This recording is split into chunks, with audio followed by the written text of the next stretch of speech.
I think we've talked too much already off the podcast. Hey guys, welcome to the RAW Barbell Club podcast. I'm your host, coach, and all-around good guy, Andy. Today I'm here with Scott Wilson from SAW Athletic. How you doing, guys? Thank you for having me, Andy.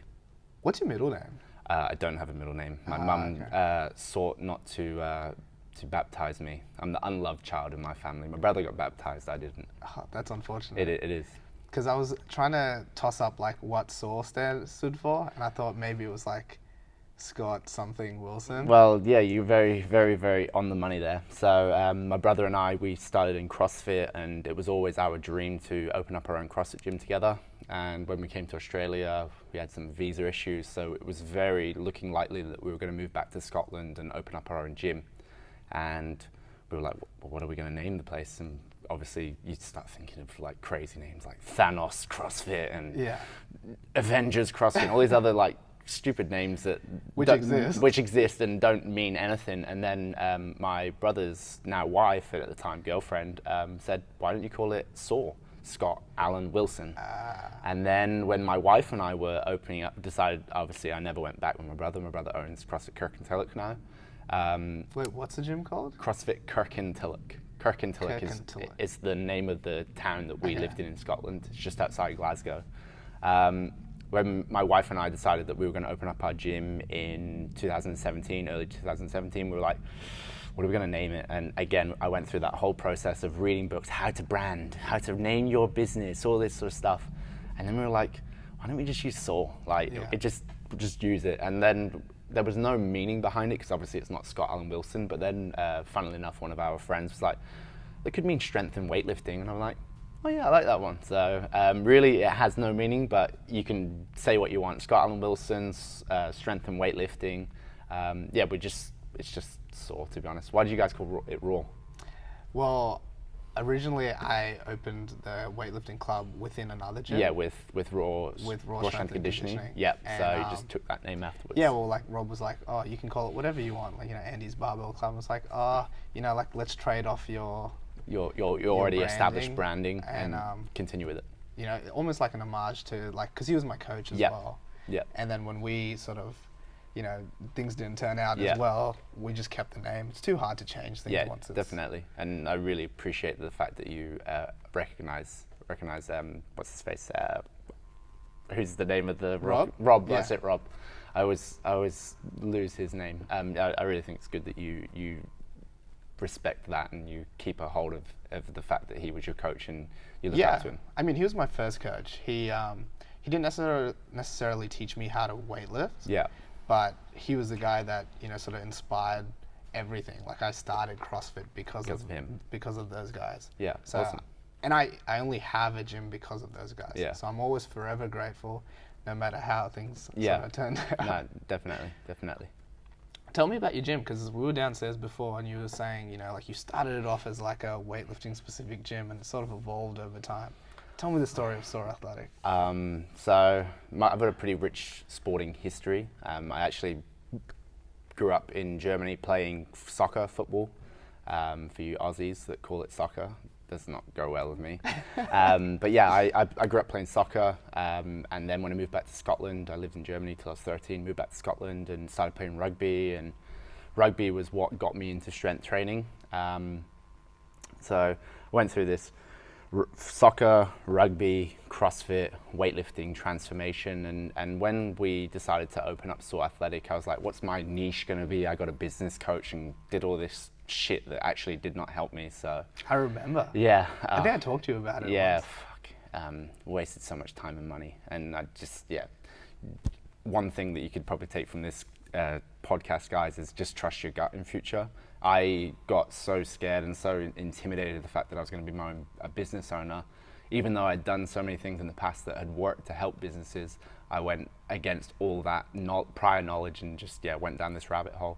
And essentially, I distilled down who I wanted to help at the time was going to be rugby athletes or be these like sporting athletes. And I wanted to create a sports training center, essentially like a strength and conditioning gym. And so with my background in weightlifting as well, I still wanted weightlifting to be part of it. So I bought all this equipment, bought these weightlifting bars, Rogue bars, bought my Yusaka stuff, just tried to buy the best of the best equipment when I opened up. And then no rugby players showed up to my gym because they were like, who the fuck's this guy? Yeah, he's played rugby, but does he actually know how to train athletes? And it was a pretty like challenging time, because you set this identity, what you want your business to be and how you want to be, and you start like looking at these coaches like Keegan Smith and all these other like strength and conditioning coaches in Australia and trying to take inspiration from them, and you kind of lose who you are.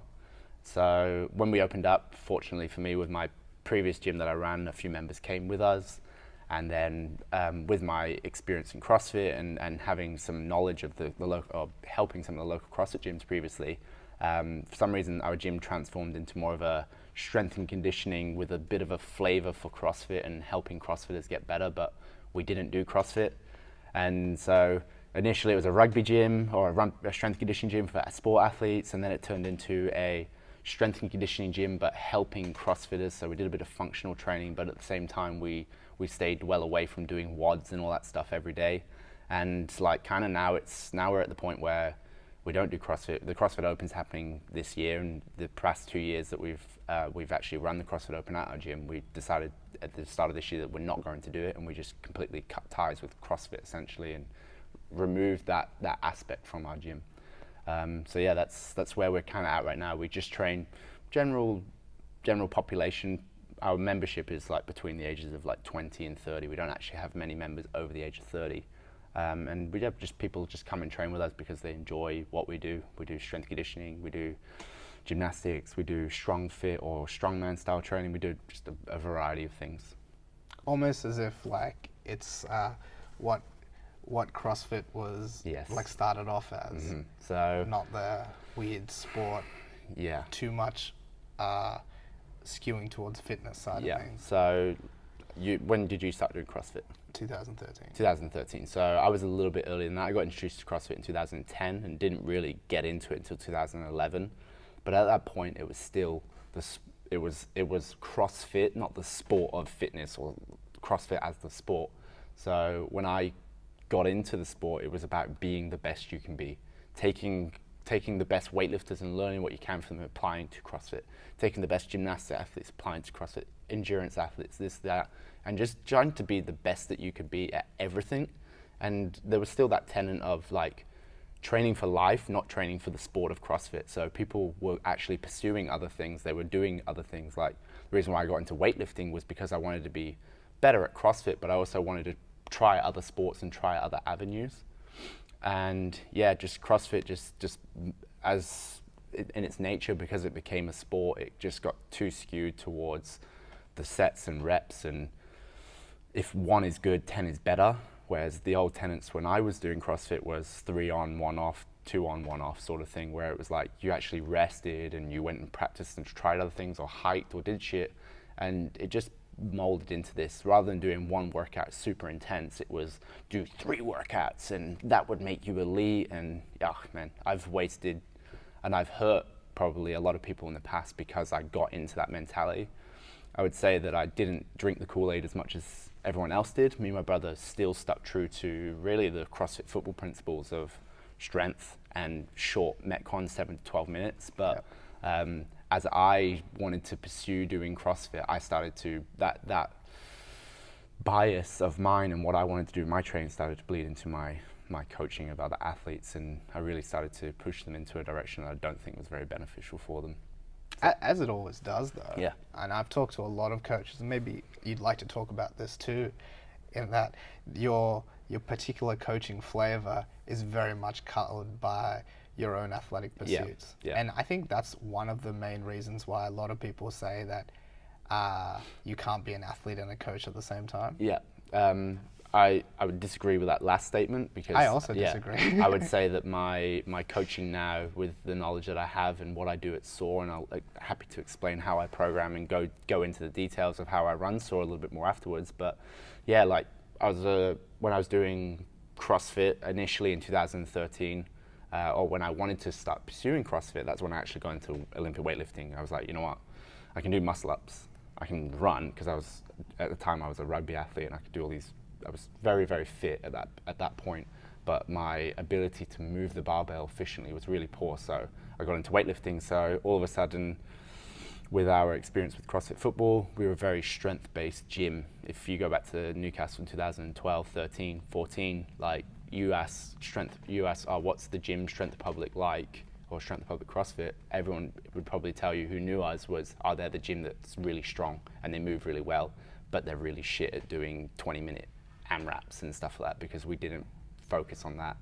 And then as I got into CrossFit in 2014 after a few injuries in weightlifting, all of a sudden we started to become the gym that was still strong and still really good at skill stuff, but we were actually getting better at all the conditioning because Scott was doing running 5Ks or swimming a K every day, plus he was doing 3 or 4 WODs, doing the Invictus training program, plus he was also doing his weightlifting program on top, and it just became this big pile of dog shit essentially, and put me really, really far back in terms of my development. But that's what influenced my coaching at the time, and then got into coaching weightlifting in 2015, and at the end of 2014 I'd like kind of discovered that doing all the shit that I'd done in 2014 was not helping me, and I really took this approach of the minimal effective dose and meditating and breathing and stretching, and all of a sudden my coaching started to follow that philosophy essentially as well.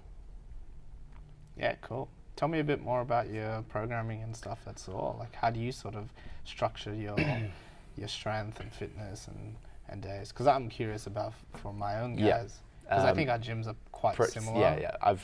Well, you guys opened up pretty close to us, and I think initially you guys were very weightlifting focused as well. And I've seen your guys' posts where it's like, you know what, we're not actually a weightlifting gym anymore. We're just more strength and fitness enthusiasts. I run a class model. I don't run an open gym model. So year one, our first phase was a linear progression strength phase, which was very focused, very similar to CrossFit football style programming, their amateur progression. And then we went into a metabolic conditioning cycle where I really taught my athletes to breathe and learn how to move effectively on the rower or on the ski erg and push the sleds and run and do all these sort of things. And we really just focused on breathing mechanics and teaching people that to go fast, you've got to go slow sometimes. Then we did a CrossFit Open preparation phase, and then we did the CrossFit Open. That was our first year. Second year, it was, right, we're going to do power building, so a bit of powerlifting, bodybuilding. So basically I had hypertrophy phase. I use a very traditional periodization sort of approach to things. Then we did a weightlifting. And what is a traditional periodization approach? I would say like it's block program. Yeah, block program, just like a hypertrophy phase, a strength phase, a speed power sort of phase, and then your season sort of thing where you just maintain a maintenance phase. That's how I would kind of envision it. So yeah, 2018 for us was power building, which was powerlifting and bodybuilding. Phase 2 was a weightlifting and gymnastics focus phase. So all of our strength stuff was done in a, like barbell related stuff was done in a weightlifting fashion. I did a deconstruction phase where we broke down all the lifts into individual components and started off with a lot of variety. And then towards the end of the program, we got very specific. For the accessory work, it was all gymnastics phase though. So we were doing a lot of pull-ups, chin-ups, all your basic bodyweight movements, but we had that little like skill component to it, and we learned the ABCs essentially, and then we learned the words, and then we learned how to put sentences together. So towards the end of the phase, our guys were moving really well with a barbell, and they were doing like bar flows, like a glide kip into a forward roll to support, into you name it, just doing like random shit on the bar. But because they'd done all the prerequisite work in the first place, they had the ability to put these like chains together. Then we went into a speed, power and strength phase, so SBS. So we did a lot of sprinting, changed directions, still had like a lot of barbell work. And throughout that entire, like those 3 cycles, we were switched between aerobic and anaerobic conditioning. So aerobic would be in like 15 minutes long, anaerobic would be more like your short intense bouts of like your Tabatas or like rowing 500 meter repeats or 1,000 meters and never exceeding that and point. would they go like day to day switching up? No, we do like, so the power building phase was aerobic conditioning, the weightlifting gymnastics phase was anaerobic, and then the SBS went back to more aerobic stuff because we're doing quite a lot of power based work in our main program. Come to this year, 2019, as I mentioned, we were kind of having a little bit of an identity crisis with the gym. We just decided, you know what, like, we're not a CrossFit gym. We've tried to cater towards some CrossFitters and tried to keep them happy and show them that if they train this way, they'll actually be better at CrossFit. And I truly believe that they were better CrossFitters because of the way that they trained with me. But instead of trying to like kowtow and bow to these people that want CrossFit, let's just do what we think's best. So I've really got interested in I've been interested for a long time in like functional range conditioning, flows. What's that? Functional range conditioning is guy, I can't remember, Andreas Benita or some guy from America. He's basically created this treatment protocol. I think he's a chiro, and he does functional FRA, which is functional range anatomy, or I can't think of the word. So is it right like now. FMA and FMS? And Yeah, he's basically, it's just ways to learn to manipulate the joints and other ways of protocols of treating the body. But he has FRC, which is functional range conditioning. It's like basically control. He's got cars, pails, and rails. It's basically isometric holds at certain end ranges of motion, and you're moving your body through these ranges of motion with control cars or controlled articular rotations. Just basically like just moving your body through a range of motion, but with control. You've got passive flexibility, you've got active flexibility. That's really what they're focusing on, and they see the value in both ends of the scale. You've got a yogi who can do all these crazy poses and stuff like that, but you actually put them under a barbell and they've got no control whatsoever. They can't squat heavy and stuff because they've learned just to be passively flexible in an end range. Whereas you got the other side of things, you would have like this FRC sort of protocol, and they're really working to create as much tension as possible at end range. And I've found that it's really helped me with my weightlifting and shit like that. So yeah, it's been really good. So basically this year, 2019. And what was rails? Pails and rails, I really don't know the terminology because I'm still yet to go and do the course. There's one in April, I believe. It's at False Grip in Brookvale. Okay. They're holding it there. It's a bit weird, the days. I've not booked yet because it's on a Sunday and a Monday, which I don't understand why you would have a workshop across a weekend into the new week. But yeah, it's very interesting. I would encourage many people to go look at it for as much as possible. There's tons of footage on YouTube, and there's loads of people that are doing it, and lots of really good practitioners. They're putting lots of great stuff up on Instagram. So that's basically where I've learned everything. Yeah. From that system is by just doing it online. And I know my chiro, Nick Papastamatis and Richard Khan, they've both done the course itself, and they understand the tenets of what that is, and it's been part of my treatment protocol, and they're the ones that like kind of introduced me to it, and I've just went and tried to do a deep dive as much as possible. Yeah. I'm not very good at terminology and remembering all this sort of like anatomy stuff. I'm a doer. I like do it and learn it, and then I learn how to teach it from that perspective. So yeah, 2019, we cut CrossFit away from our programming. It's like, you know what, we want to just distance ourselves from CrossFit. I really like what Greg Glassman's saying right now. We'll see where that comes. Well, they are also distancing themselves from what CrossFit became. I really like the progression that they're going back into. They're talking about going to their roots, but who knows? We'll have to wait and see. I think the CrossFit community is a bit lost right now in terms of like its identity. Yeah. A lot of people are not very happy with the Open and like how it's going, and where was freaking Castro doing the announcement and stuff like that, and they're just cutting corners and stuff like that. And to be honest, like, I think it's a good thing. Eventually, we'll have to see what happens out of it, but I think I hope if Greg Glassman does it right and they've got the right leadership and the people pushing it the right way, it can maybe be what it once was, as great as it once was. So yeah, 2019 for Soar Athletic looks like this. We're doing a swollen flexi, so we just stole the tagline from Ron Wad. But yeah, we're doing. It's like we have our own jacket. Yeah. We just steal everything from everyone else, and any coach that says anything different's a liar. Like we look at other people's stuff, we appreciate it, and we steal it. And what I do is I take what I think's really good, I discard what's really shit or what doesn't work, and then the next year I just have a different iteration of it. So swollen flex is our current cycle. We're doing basically a hypertrophy program, but really the whole focus of it is tension and learning how to maintain tension through a range of motion. Next cycle. And what does that look like? Like, give me an example of an exercise and how you would coach that and train that over there. So I'll give you an example of a day. Monday, we do conditioning prior to actually doing any sort of strength stuff, which is kind of counterintuitive to some people. So we're doing aerobic work, and it's all about priming the body to go through a greater range of motion. So we're doing, this week was 2 rounds, 3 minutes per station, row, ski, and VMO sled push. Which is just like you literally sit on the sled and you face the opposite way of you going, and you're just pushing with your legs, and it just burns your quads. It's disgusting. I'm going to do that with my guys. Yeah, try it. And it's really good for those people that don't know how to use their VMOs. It's really good just for enabling it and priming that muscle group so that they actually learn how to engage their VMOs, because most CrossFitters, the way that they squat, or most people, they've learned to just drive their knees out and they end up jacking their backs up, and they don't actually learn how to internally rotate and use the right muscle groups, from my perspective anyway. Yeah, well, past sort of 90 degrees, the femurs have to internally rotate. Yeah, and we all know every CrossFit coach's favorite cues: knees out, knees out, knees out.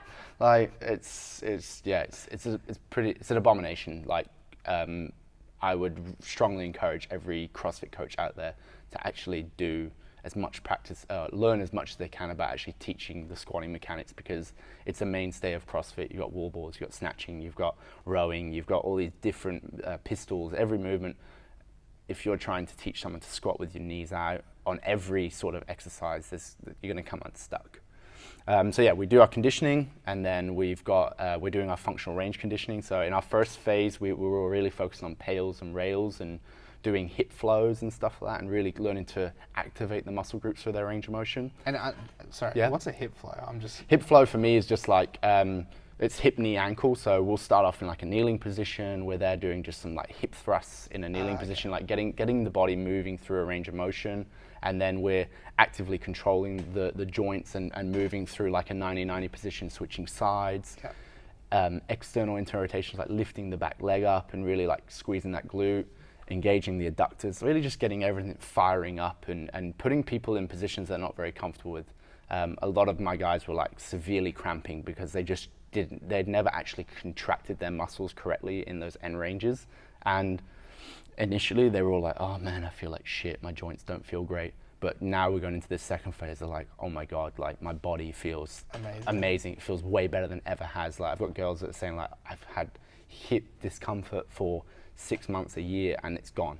And like I've experienced that myself. Like since the Commonwealth Games, my body has not been in a very good position, and I've been following the exact same program my guys are doing, and I'm feeling the benefits of it for my jiu-jitsu and all this other stuff that I'm doing, and I feel actually probably better than I have since pre-Commonwealth Games. So yeah, we do conditioning, we do our pails, rails, whatever stretching protocol it currently is at, and then we do our strength work. So we're coupling up strength with mobility. So phase 1, we did back squat with a hinging sort of motion. So agonist antagonist sort of situation, where we would be doing a back squat and then we'd do like a seated like good morning sort of position. So we're working different opposite sides of the muscle groups. This second phase, we're front squatting, and we are doing glute ham raises or Nordic hamstring curls, but just focusing on the eccentric portion. My guys sumo deadlifted yesterday. They did like a deep deep split squat, and it's inspired by these guys called ATG, Athletic Truth Group, in America, in Florida. They've got some really cool stuff. So yeah, just we're doing opposite muscle groups essentially. And then to finish off with, on Monday, Wednesday, and Friday, because that's when we do our main movements like squat, bench, and deadlift sort of situation, we are not doing too much accessory work, but the accessory work's about positional stuff. So phase 1, we did like a ring support with a turnout, so really getting those pecs fired up, static pull-up holds, isometrics, just a lot of isometrics, and then coupling that with like an accessory movement for the squat or an accessory movement for the deadlift. So those deep split squats that I mentioned, we use them in phase 1. If you go onto our Instagram, saw Athletic today, but this won't be posted today, you would see our guys doing hat squats with their heels elevated and like just really like getting a pump in those muscle groups afterwards. So yeah, that's kind of what like a day in the program looks like: conditioning or preparation work, mobility or preparation work, main lifts, and then accessories to help that. And 1 day a week we're doing weightlifting, and 1 day a week we do strongman training. And the other days are just focused around the squat, the press, and the deadlift. It seems like your programming is very like intention focused. Yeah, very, very intention focused. Like, I think that's what's missing from a lot of gyms. They just do things for the sake of doing things. Like, oh, we're just going to squat because we squat, rather than going, right, okay, like, what do I want to get out of this? All right, I want to increase my range of motion, but I want to be strong through that range of motion. So warm up, prepare the joints, get them ready to go through that range of motion and learn how to contract the muscles at those end ranges, then actually do the movement or whatever people usually prescribe to that type of movement pattern, i.e. a squat or a front squat or a back squat or whatever you want it to be. And then just afterwards, just get a fucking killer pump, because at the end of the day, people will come there because they want to feel good about themselves, and who doesn't feel good about themselves when you're feeling absolutely jacked and shredded? And you've already done your conditioning at the start, so you don't have to like worry about that stuff afterwards either. Yeah, I like that, man. And I'm happy to share information. I'm a pretty open book when it comes to this sort of stuff. So I'll link you my program, and you can have a look at it. And just any coach that wants any sort of advice or guidance or wants to have a chat about how I do my things, more than happy to have those conversations, because I've been very fortunate with people being very generous and giving with their time and their efforts. Yeah. Why did you start jiu-jitsu? My wife, probably, out of necessity. After the Commonwealth Games, I got into not a dark space, but got into a good space personally in my life. But in terms of my athletic career, like, I was pretty unmotivated and undriven. What I've realized for myself is, even though I'm not competing in jiu-jitsu just now, although I do want to, I need to have something that I'm working towards and progressing on. Otherwise, it affects all areas of my life. Those people that say that you can't do all things at once, well, I'm one of those people, because in 2017, I opened up my gym, I married my wife, I qualified for the Commonwealth Games. I did all these like big major things in my life, and it was all going while I wasn't earning any income, because, as you know, as a small business owner, when you first open up, fucking times are tight. You got to batter down the hatches and really reduce your spending. But I was also marrying my wife at the same time, so I really I had this big year, and then I finally qualified for the Commonwealth Games, and we can talk about that a little bit afterwards. After the Commonwealth Games, it was like, what now? Like, I just was not in a very good space, so I actually stepped away from my business for an entire month and went to Europe with my wife for my brother's wedding, and then we did a bit of a Who's looking after the gym when you were there? No one. Oh, so you just closed for them up? We'll talk about that off air in case my insurance company hears this and is like, what the fuck? I only ask because I have similar issues. Yeah, we'll chat, but there are options out there for people, and luckily for us, we've got good people in our gym, and they care about us, and they helped us through that process, and they looked after the gym while we were away. But we'll discuss a little bit more off air, and anyone else who wants this conversation can message me or Andy, and you can hear what my suggestion is. But yeah, well, I've lost my train of thought. But yeah, so jiu-jitsu. You went away. Yeah, I went away, and just before I went away, I went and did my first jiu-jitsu class. And to be honest, I didn't really enjoy it, the first one. It was just me and this other guy and the coach. And because you do Gracie Barra. Yeah, joined Gracie Barra. Like, I had no idea of all the different affiliations, guys. It's a minefield out there. Make sure you join the right jiu-jitsu gym, or otherwise people will be very upset at you. And every other jiu-jitsu gym is going to talk shit about your jiu-jitsu gym anyway. It's almost like the CrossFit community. Oh, fuck those guys. They're CrossFit Northwest, or they're CrossFit Creature. Like, there's kind of that like little bit of it's not that they're not nice to each other, but they talk shit about each other all the time. Yeah. But yeah, I joined Gracie Barra.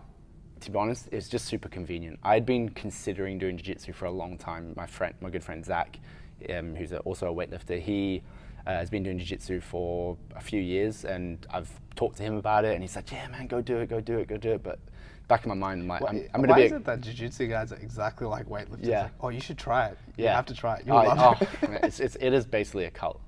But yeah, he was like, man, you'll love it. But I had the Commonwealth Games, and I just didn't want to risk that, because the Commonwealth Games for me was a pretty significant deal.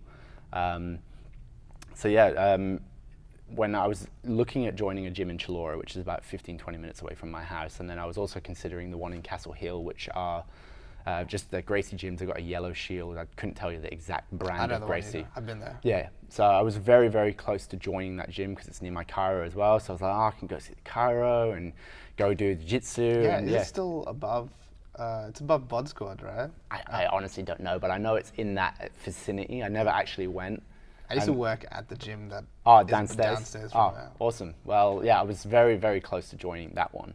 And then I was just like, you know what, I'm not going to do it because it's not convenient. I want to focus on the gym. And I talked all this shit about growing my gym to 100 members and it's going to be a great year for business. But because I was unmotivated in my training, the business, to be honest, suffered. Other areas of my life were going really well. Like personally, I was dealing with shit a lot better and I was a lot happier. And why was that? I've had an attitude problem when it comes to coaching for a long time, and there's probably people that listen to this might have listened to this podcast and go, nah, I'm not going to listen to it. Scott's an absolute cock. And I was a cock, and I have been an absolute dickhead in the past, and it's not comes from a place of not caring, it comes from a place of caring way too much. I just want the best for people, and sometimes I want it for them more than they want it for themselves.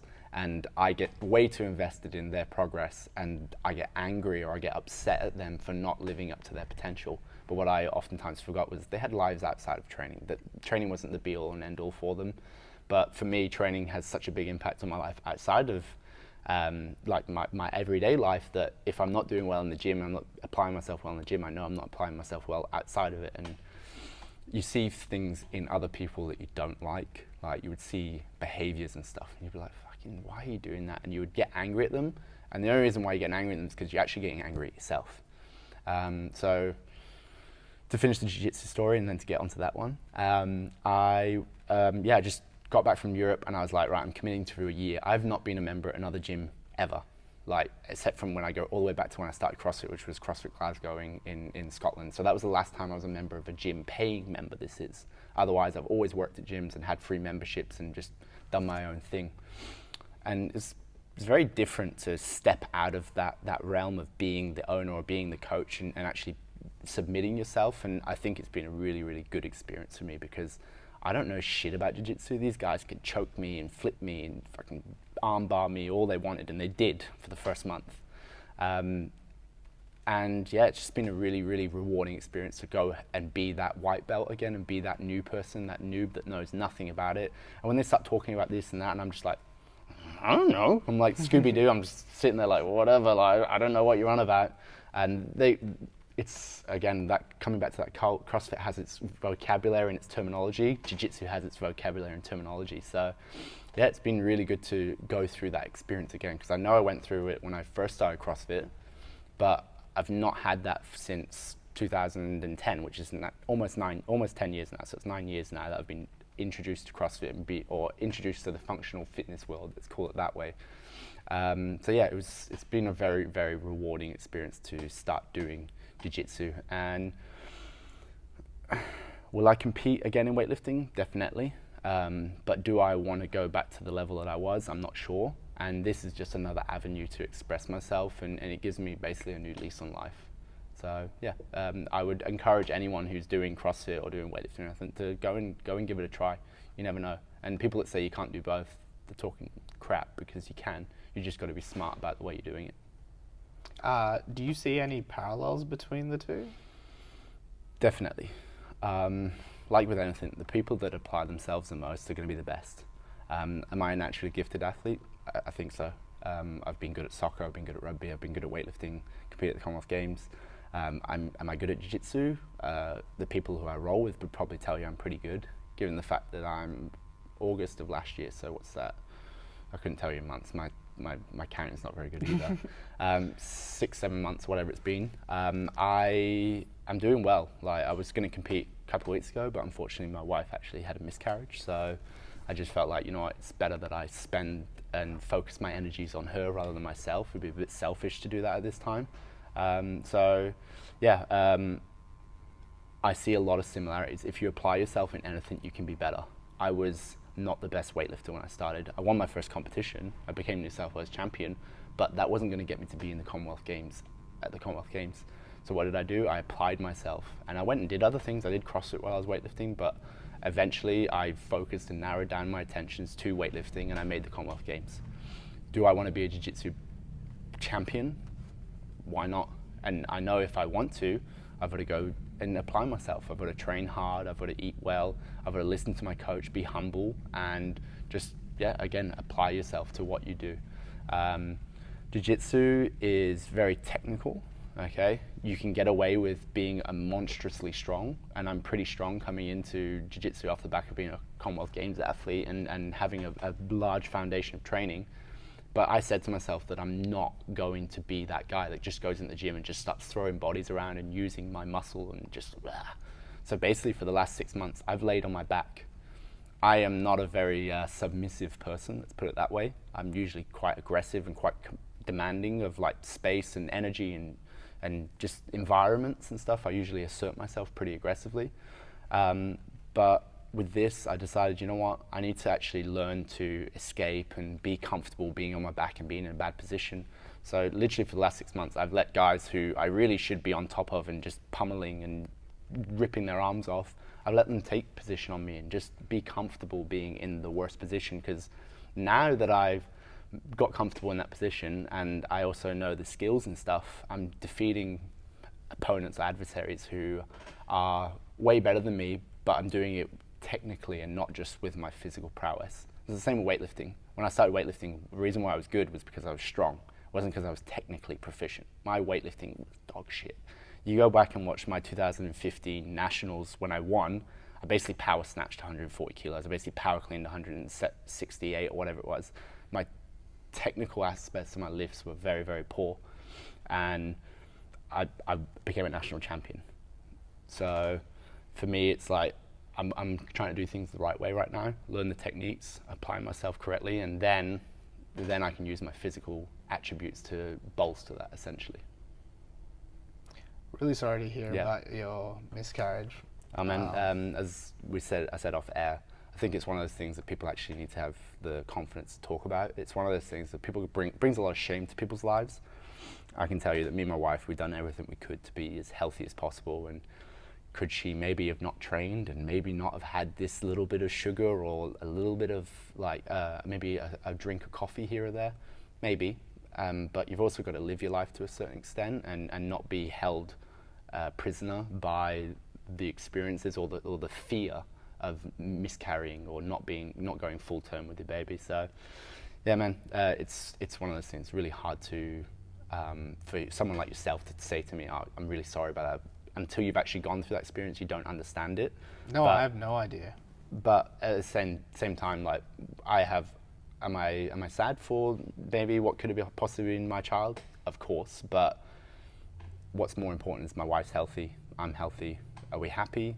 Yeah, I'd say we're pretty happy, and we're taking things day by day right now, and fingers crossed in a couple of months' time we'll try again, and hopefully this time it works.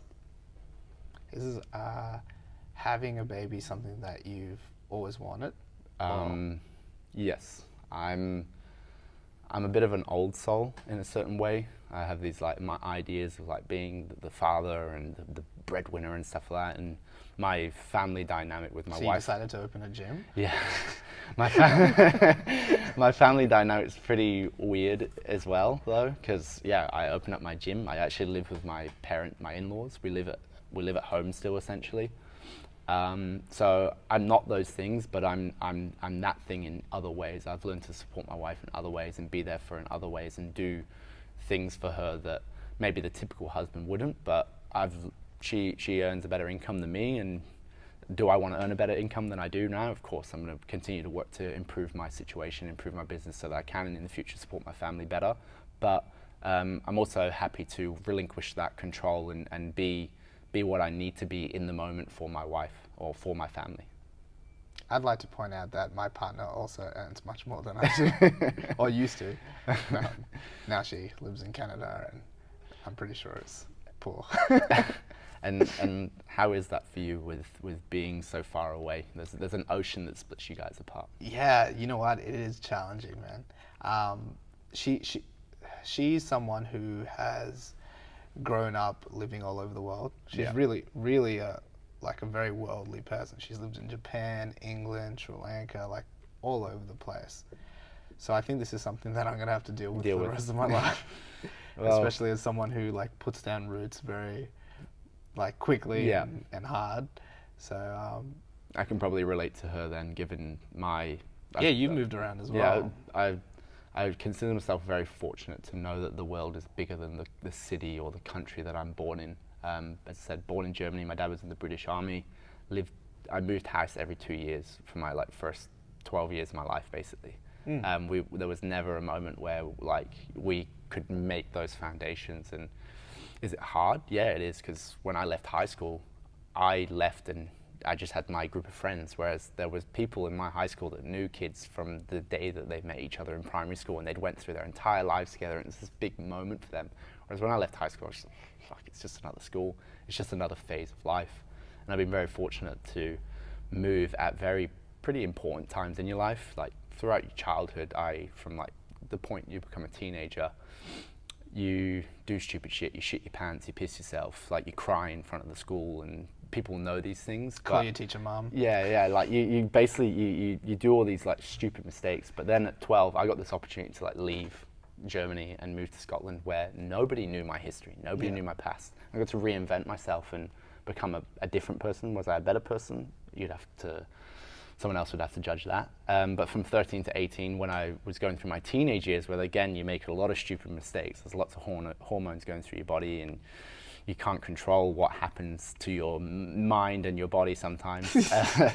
I'm not going to go into too much details on that, but again, I got this opportunity when I was 18 to move to Australia, and I know that the world is a bigger place, and it's actually filled with a lot of opportunity and a lot of chances, and you just got to be brave to just take those chances sometimes. Like I can commend you for making that step to owning your own business, because it's not an easy one, and it's pretty scary and pretty daunting to go, right, I'm earning an okay income here, but I'm going to leave all of that and leave all the people who know me and pay me and care about me and go and try and create something that's my own. It's pretty daunting. Yeah, it is. But you know, I think most gym owners will tell you that what they get out of it, whether it's even if it's not financial, far outweighs what you could financially earn somewhere else, right? Yeah, definitely.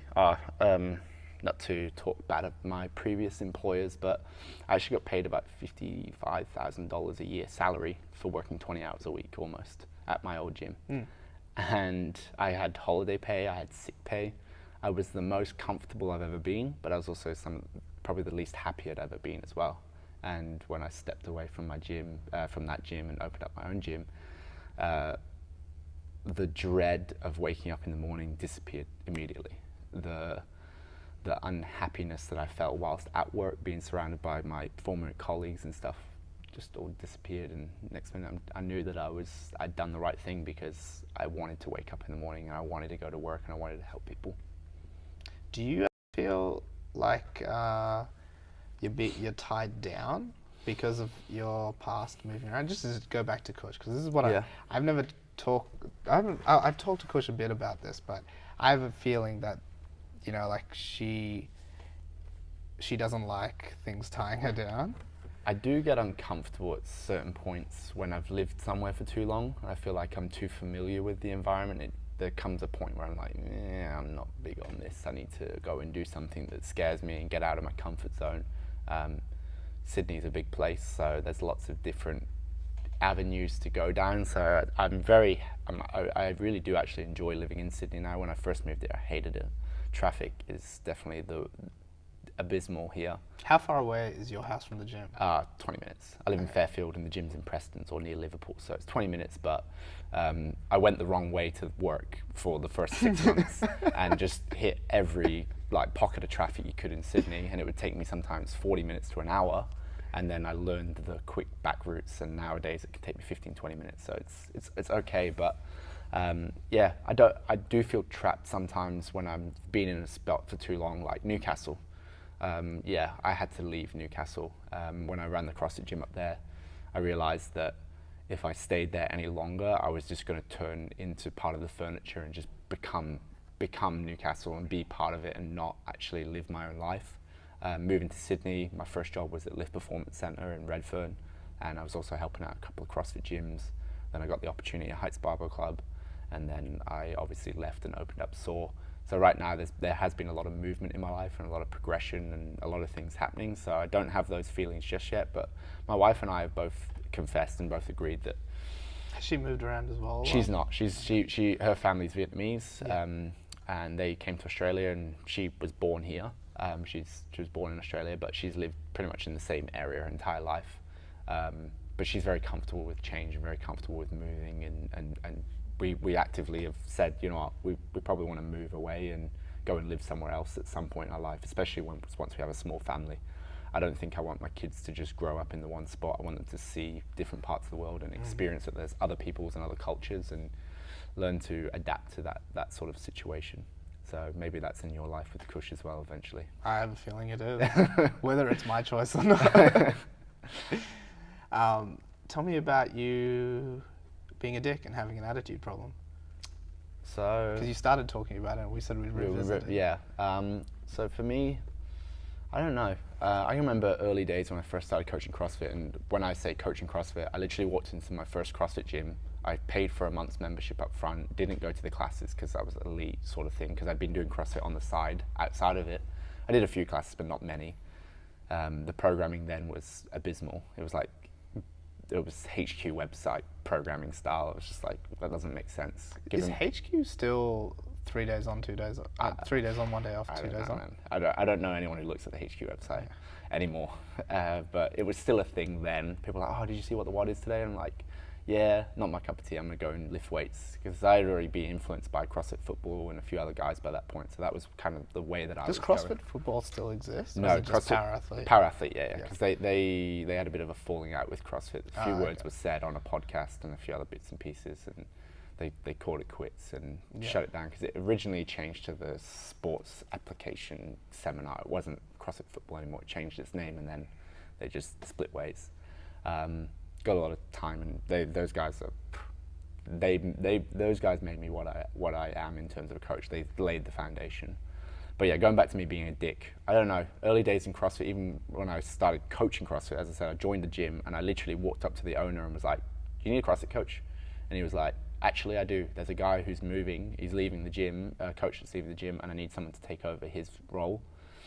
And I was like, cool, like, sign me up, I'm good. He was like, when can you be here? And I was like, well, when's the next class? And he was like, well, it's at 5 o'clock. I was like, well, I'll be here at 4. And he was a bit taken back that like there was this kid that just walked in this gym, asked him for a job, and was just like there. And basically this was like October of 2011, and I was there every day after that point, and basically had to fire me at the end of the year. Otherwise he had never probably got rid of me until I decided to move on.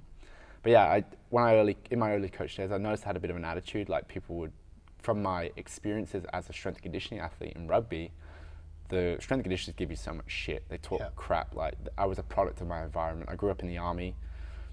If you're working around soldiers, you live around soldiers, colourful language is part of it, and degradation and putting people down is just part of that life. There's no positive reinforcement in the army. It's not like, well done boys, keep it up, you're doing a great job, all that sort of stuff.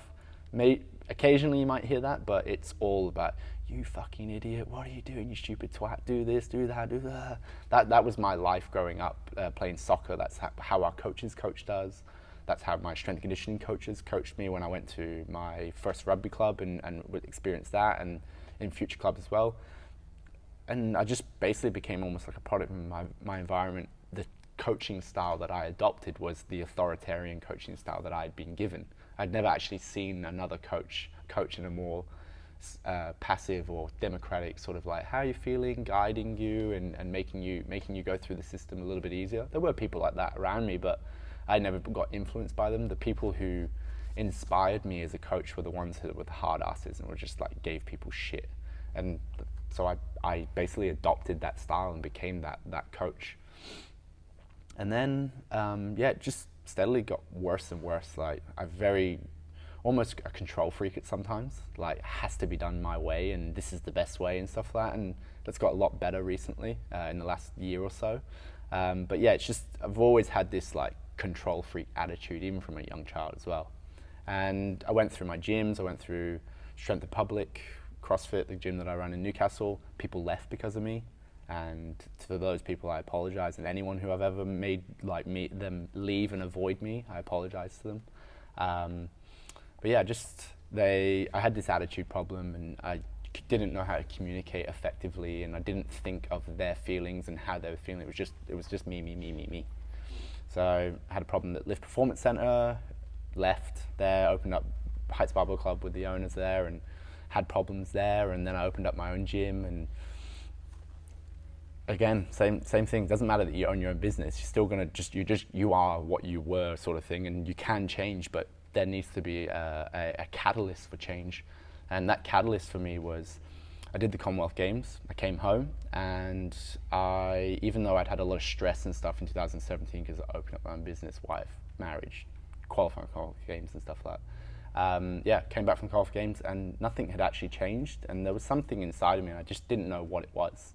So I think a week after, I had a member leave, and that member had been there with me from day one of So Athletic and had been there at day one of RAW Barbell Club. So this person had been with me for 3 years or so, and I didn't care.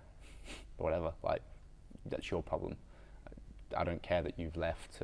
If you want to leave, I'm not going to be worried about it, but you'll want me eventually again. That sort of attitude. And didn't take ownership of the situation. And then I had another member who didn't leave, but she actually went and checked out all the other gyms in the area, and she came back to me and she had a conversation. She's like, Scott, you are by far the best coach that I've experienced at all these gyms. I've been to X, Y, and Z gym. None of them do what you do. None of them can coach the way you coach. None of them have the program that you have. But what they have that you don't have is they communicate me in such a way that I'm confident and I'm happy, and I don't feel scared and I'm not on my toes. And she was like, you remind me of my grandmother. My grandmother was Samoan Scottish, and she was a tough ass, and she made me feel like this big. And this she was a bigger woman. She was like, you make me feel like I'm tiny. And I'm like, holy fuck. I didn't know that. I've known in the past that I've made people upset, but they've never actually had the balls to come up and actually say it to my face and say, you know what, Scott, you make me feel like I'm a piece of shit, and I don't like that, and I need you to change that. And by that person having that conversation with me, it flicked the switch, literally, in that moment. And I was like, what? I can't believe I'm doing this to people. Why am I doing this to people? And I talked to my wife about it. I talked to other people about it. And everyone who was around me at that point said that something changed. And obviously, changes only continue to be a thing unless you continue to push with them and work with it. So I got a professional coach, and she helped me start unpacking the reasons why I get angry and upset at people. And again, it all came back to not that I was being a dick for the sake of being a dick. It was because I really cared more than oftentimes they cared. And it would frustrate me and upset me that they were not living up to their potential. And then I had some extracurricular activities that further enabled that, and I won't talk about what that was, but we can speak offline. I went to a festival, that's all I'll say, and again I had another enlightening experience and was just like, whoa. And it was just all these levels. The lady saying that you're a dick and you make me feel as fucking tiny as a fly that's buzzing around us right now. And yeah, that's really no, it's all right. It's all right. I just was using that analogy. And then the next thing was having Saab, the professional coach, help me unpack stuff. And then I had this chemical experience that helped open me up even further. I immediately messaged that member who had left, that I talked about, being with me from the start, and told her, I'm really sorry, this is how I feel.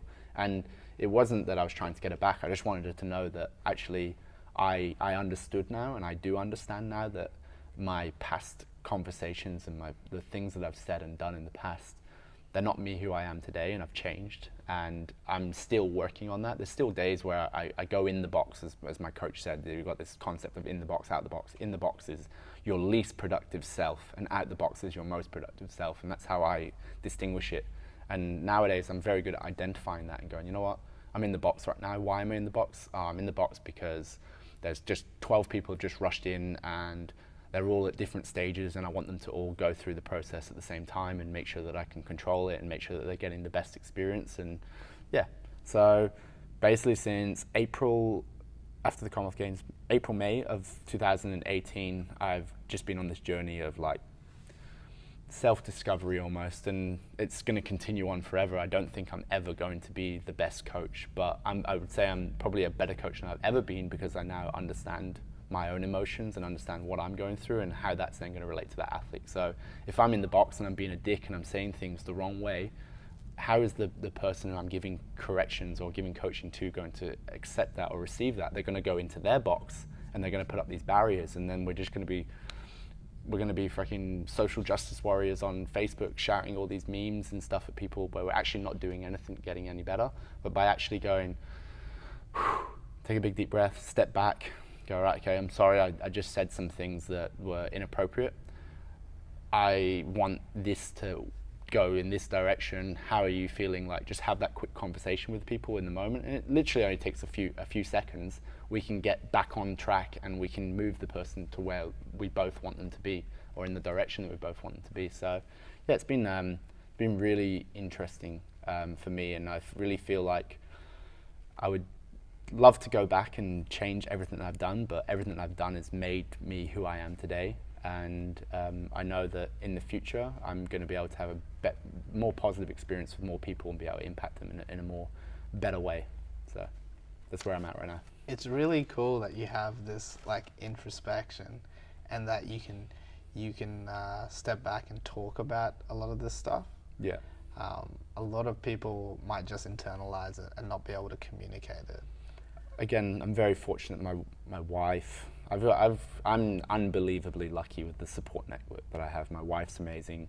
I've had like mentors and people who care about me a lot, and they're willing to make investments in me that I probably weren't even willing to make investments in myself at those times and stuff.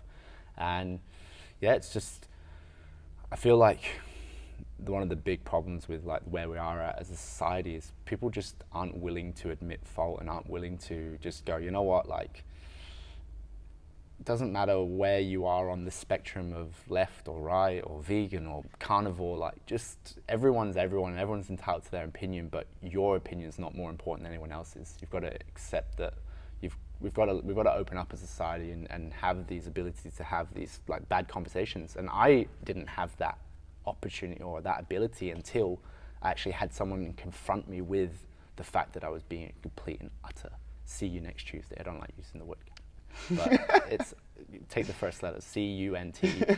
I was that's how harsh I would put myself. I was a C-U-N-T. And that lady coming up and having that very, very, very confronting conversation, because I literally wanted to cry.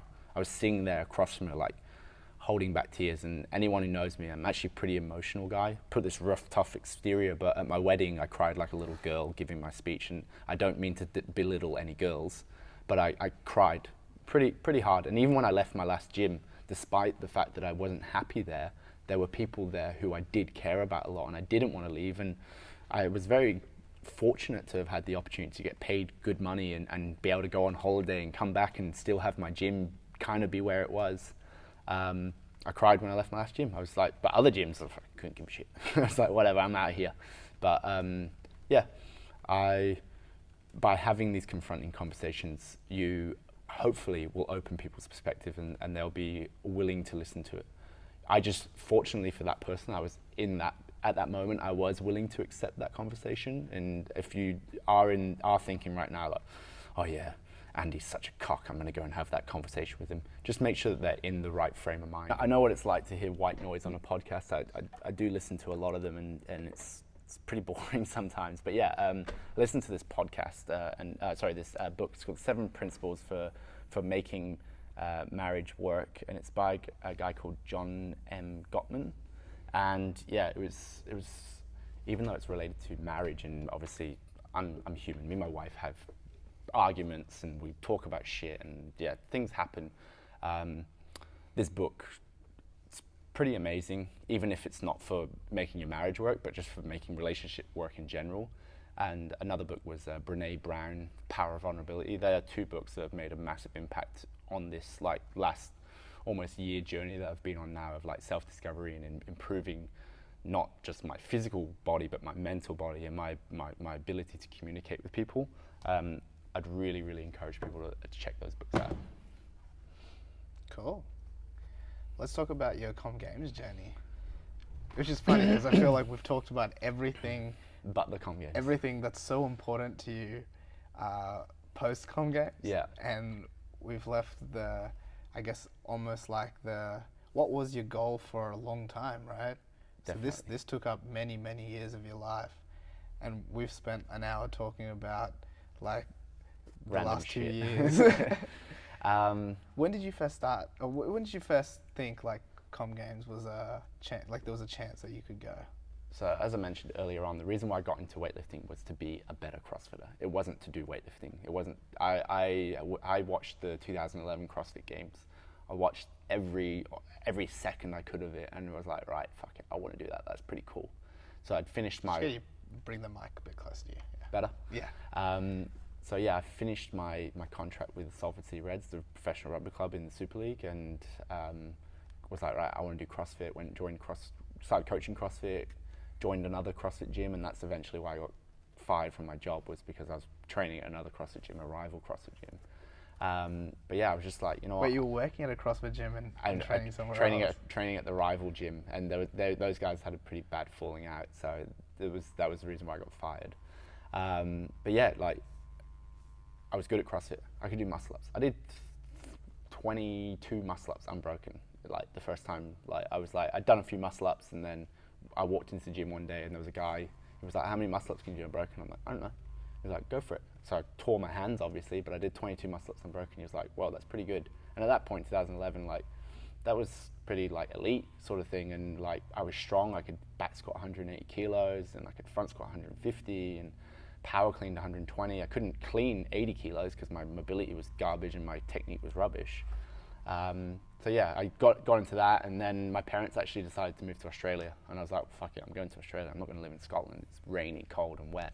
And when I got to Australia, I tried to play rugby over here because it's a very like rugby league's a massive sport in Australia, as you guys obviously know. Yeah. But I had an injury, and basically the first 9 months of me being in Australia was a write-off because my knee was buggered and I didn't really play much rugby, and I worked in the mines and just got fat and lazy and just was not training much. There are a few YouTube videos of me doing like power cleans at like 120, 130, but that was very far and few between because my knee was that sore. So I had an arthroscope in October of 2011, and then me and my brother did the CrossFit football seminar in December of 2012, and that's when I started my training journey again. We came back to Newcastle, and I went, right, I need to get better at weightlifting if I want to be a good CrossFitter. And just so happened that the CrossFit gym that I walked into and asked for a job, there was a weightlifting coach there. His name's Dan Clapet. And he basically took me under his wing, and he was like, right, okay, I said to him, like, I want to do weightlifting because I want to be better at CrossFit. And he was like, well, we should just get you to compete first. And he wasn't the best coach, and he will admit that. He had very little experience training like good athletes, but he just gave me everything he could, all his time, all his energy. It kind of led me down the path that I did with my weightlifting, and it was one of the reasons why I tried to start podcasting weightlifting and all these other things, was because I just wanted to give back the amount that he gave back to me. So I got into weightlifting in January of 2012. He coached me for 2 months, and then he eventually left the gym that I was working at, and I just basically took up the mantle myself. So I'd say from March of 2012, I've pretty much been self-coached all the way up until the Commonwealth Games. There's been people who have influenced me: Steve Tickinen, Lester Ho, Kirksman Teo. All these different coaches have all had their impact on me, or their influence on me. But I basically trained predominantly by myself and coached myself all the way through that time. And yeah, I went and did my first weightlifting competition in April of 2013, which was the New South Wales State Championships. I won on bodyweight, tore my lat on my third snatch. I snatched 120 kilos for 5 kilo PR, and as I brought the bar down, I just like tore something in my lat. Never really got it scanned, but I couldn't put my arm over my head for about 6 weeks.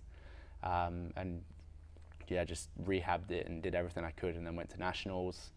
I placed 4th at nationals, I think, in the 94 class. And after that was when I was like, maybe I could go to the Commonwealth Games, because the qualifying total for an 85 kilo lifter for Scotland, we get a full team because we're the host nation in 2014 Commonwealth Games, was I think it was 280 kilos, and I snatched 122 and I clean and jerked 155. I'd done 122 in competition. I'd clean and jerked 148 in nationals and New South Wales State Championships, and I'd done the 155 in training. And I was like, okay. So that's like 275. Yes, so I was very close. And at that point, I was still doing a little bit of CrossFit, dabbling in it. And so after nationals, I was like, right, okay, I'm going to start this. And I contacted the coaches, and they were like, well, you actually need to be in the country soon to be in the running, because you need to be drug tested and stuff like that. And I was like, okay, when's the last time I can come back to the country? And they're like, well, you probably need to compete before the end of the year, which would be, I think the last comp was in early December. So I started making plans in my head. I didn't tell my wife this, or my girlfriend at the time, that I was considering moving back to Scotland in December to try and make the Commonwealth Games team. And as did that go down well? Oh, I didn't tell her. I didn't tell her. I kept it secret because we were early days, and I didn't know how that would affect our relationship. And I had visa issues at that point, like thinking, how am I going to stay in Australia for the long term? As fate would happen, I switched weightlifting shoes, and people were like, what does that mean? Well, I went from the Adidas Power Perfect 2s, which were a lower heel and less stiff shoe, to the Adi Powers, the red ones that look like traffic cones on your feet. And just the angle change and the foot position change caused me severe back pain. Like, I started back squatting in them, and initially it was fine, but like, given all the bad movement habits and patterns that I had, and coming from a CrossFit coaching background and driving my knees out and stuff like that, I like stuffed up my lower back, and I was like, I'll be fine. I just kept trying to weightlift, and I could snatch fine in those shoes. I snatched 125 kilos in those shoes. It was a couple of kilos PR. I was like pretty happy with it. But every time I clean and jerked, the moment I caught anything over 120 kilos, I just got folded in half. Like, I literally could not rack it. And this went on from, I think nationals was in June or something like that, and this went on all the way until September of 2012. And I was like, fuck it, I'm done with weightlifting, my back's fucked, I'm going back to CrossFit. So I made the switch back to CrossFit, and as I made the switch back to CrossFit, I also made the switch back into my old weightlifting shoes. And as fate would happen, I started snatching, clean and jerking better. But I had already made up my mind that I was going to stay in Australia. I exhausted every option to stay in Australia. I looked at student visas, I looked at getting sponsored, all this other stuff, and eventually my girlfriend at the time, me and her decided, you know what, we'll go down the partner route, and I didn't want to put that sort of pressure on our relationship. So we went down that road. I didn't go to the... so that's why you got married. Yeah, no. This was a lot later on. This was 2013, yeah. So I basically made the switch back to CrossFit. I tried to compete in the 2014 Open. Was doing okay. I was in like top 200 initially in the first like 3 weeks, and then on the fourth week they had that like chipper sort of style workout, which was like row, wall, toes to bar, wall balls, muscle ups, and some other power cleans or something like some movement like that. And it was my second time doing the workout, and my 17th rep of the muscle ups, I tore my lat again. The exact same lat, same muscle as the previous one I'd had the year before, earlier that year. Oh, the year before in the New South Wales State Championships. I was like, fucking hell. So I knew that I wasn't making the regionals of that year, but I like still had it like that. I wanted to finish in the top 150, top 200. I said that would be a good platform for the next year. So I got injured. Didn't rank as high as I could. I think I finished like 280 after week 4, and then obviously didn't complete week 5 because of my injury. And at the same time, that grid league, what's it called? MPFL league. The fitness league. Fitness league came about, and what happened to that? I don't know. We can go into that a little bit later, but basically like being young and dumb and just like looking for every opportunity to be the best CrossFit athlete out there. I went to America, did all that sort of stuff. And I basically just destroyed my body from 2013 to 2014. So were you on a team? No, I went over. I did for the combine. I went and did the combine. Initially didn't get invited back. I snatched 134 kilos, which was a 9 kilo PR with a torn lat. Don't ask me how that sort of stuff happens. I just did it and you can watch the video on YouTube. You see my other shoulder take a big because my left shoulder's not stable. My right shoulder had to do all the work. And I basically fucked my other shoulder on that one. So 2014 finished out. I was injured my body was destroyed. Didn't do as well as I wanted in CrossFit. Didn't do as well as I wanted in the gridiron thing. I didn't make the teams because, well, they weren't interested in the guy with 500 Instagram followers. They wanted Khan Porters and that with like big followings to bring a crowd to it. And that's obviously not the only reason, but I know that was a big reason, and I got told that from a few of the coaches. Well, when they in all the like entry forms, it'll ask for your Instagram. Yeah, they wanted to know those details because they wanted to know how much of a social media they were really basing off of how much social media pull you had. Which as a business they had to do. They had to. It's early days, and like you're starting a new business, and it's that they were spending money hand over fist. They put a lot of money into that. Initially, and as it's seen in the second year, they like went from being in these big like sort of like basketball court stadium things to like being in CrossFit gyms. It literally over the course of 1 year they wasted all their money, and they were like, right, they didn't start at a grassroots level and build up. They tried to go big straight away. CrossFit Games big straight away, and it just didn't work. End of 2014, I was just so destroyed, and I really was like, what do I do? Like I was having like an identity crisis at that moment. I'm like, do I want to be a CrossFitter? Do I want to be a weightlifter? I had this goal of going to the 2014 Commonwealth Games. I didn't make it, and at that point I decided that I was going to move to Sydney because my work environment in Newcastle was not great, and as I said, like the people I was with just wasn't very good. So I was like, right, I'm going to be a weightlifting coach. And like people initially were a bit like taken aback because I was a CrossFit coach and I was coaching CrossFit, but I was like, no, I'm going to be a weightlifting coach. I'm going to be a weightlifter, and I'm going to win nationals. And I set all these goals in 2014. I said, I'm going to freaking win nationals in 2016. I'm going to win nationals in 2017. I'm going to qualify for the Commonwealth Games in 2017. I'm going to go to the Commonwealth Games. I'm going to open up a gym called RAW Barbell Club. It was going to be called, and I don't know where I got that name, but this is all retrospect. I found all this stuff out again. I'm going to marry my wife. We're going to live in a townhouse, and we're going to have a dog. They were like the goals that I set in 2014 in the September. 2015, I moved to Sydney, took the job at Lift Performance Centre, trained by myself, then trained with Odd Socks for about 6 weeks in the lead up to the New South Wales State Championships, won New South Wales State Championships, then started training by myself again in preparation for the Nationals, won Nationals. So I basically like took a big chunk of those goals and I did them in the space of like 9 months. And I was like, after that, I was like, what do I do now? And then I got the job at Heights Barbell Club. And yeah, my mental state just declined. I went from being very uncomfortable, but very motivated because I was in a bad position financially and not working and not earning money, to being in a very comfortable position and very unhappy. And 2016, you can go on the archives. I didn't compete in 2016 because I was that injured. My shoulder was buggered. 2017 came around. I opened up my own gym, everything that we've already explained, and I just had a killer year. Like I had injuries. My wrist was still a bit banged up from 2016, so was my shoulder. But I went to town on training, and I just pushed. Every week I was just going in there and just destroying myself. 2017 in the September we had the Commonwealth Championships, the qualifier for it, and I was going in red hot. I'd snatched a PR the week before. So the Commonwealth Championships were what we had in Australia the year preceding. Yeah, that was like almost like a test event for the Commonwealth Games. It was in the same venue, all the same equipment, but it just wasn't the pageantry and all the chairs and stuff. When I represented Scotland, I did a qualifying comp earlier on in the year down in Canberra, because New South Wales Weightlifting Association wouldn't let me lift at a comp to qualify for just to get a total, because Scotland weren't going to put me on the platform unless I had a total that year. So I went to Canberra, snatched 142 kilos. Was there a reason for that? Or? They don't allow external athletes to lift, from what I understand. But you would have even as a guest. No guests. That's what Luke Boragine responded to me.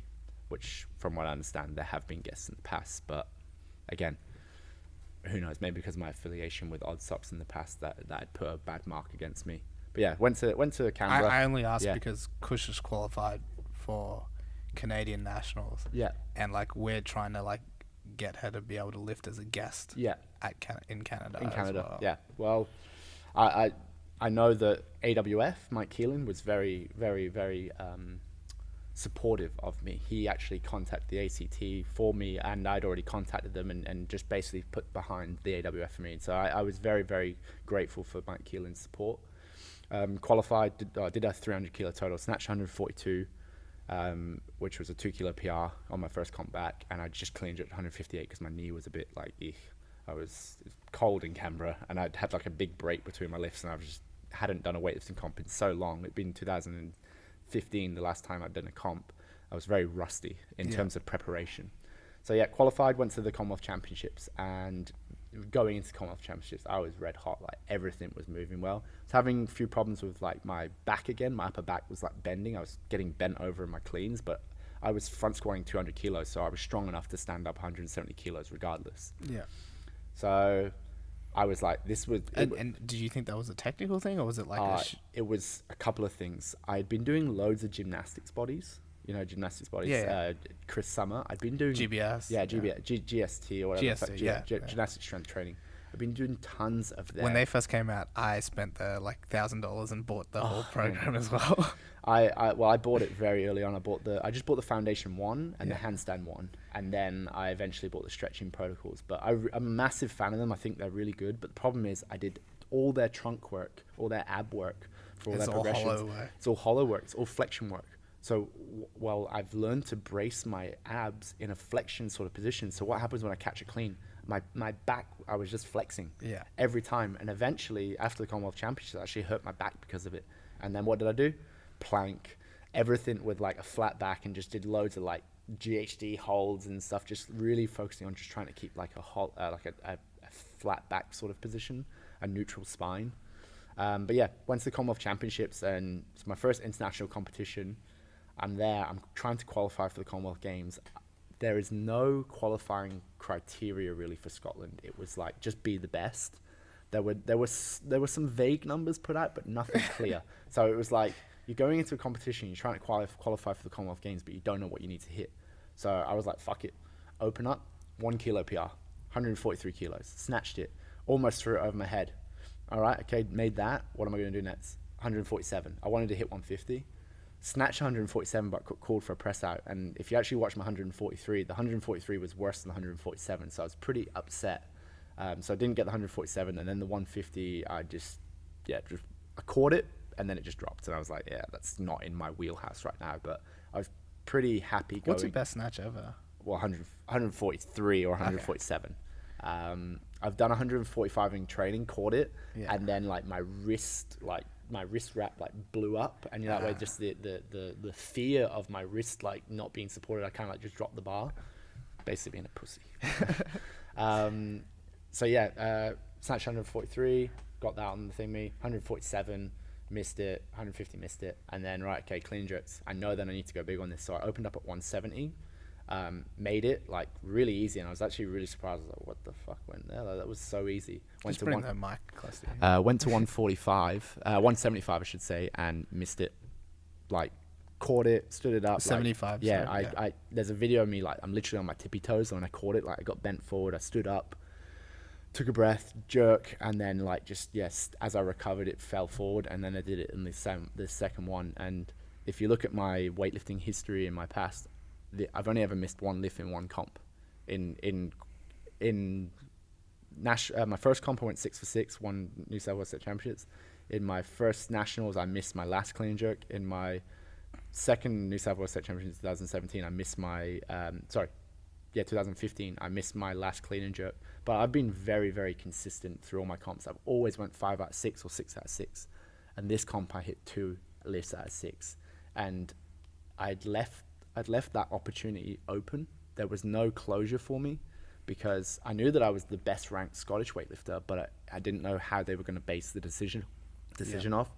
So post Commonwealth Games, I was in a really bad place. Like, I remember leaving the Chandler Sports Centre complex and like crying. Like, my missus like, what's wrong? I'm just like, fuck it, I just don't know whether I've done enough. Like that not knowing was the hardest part for me.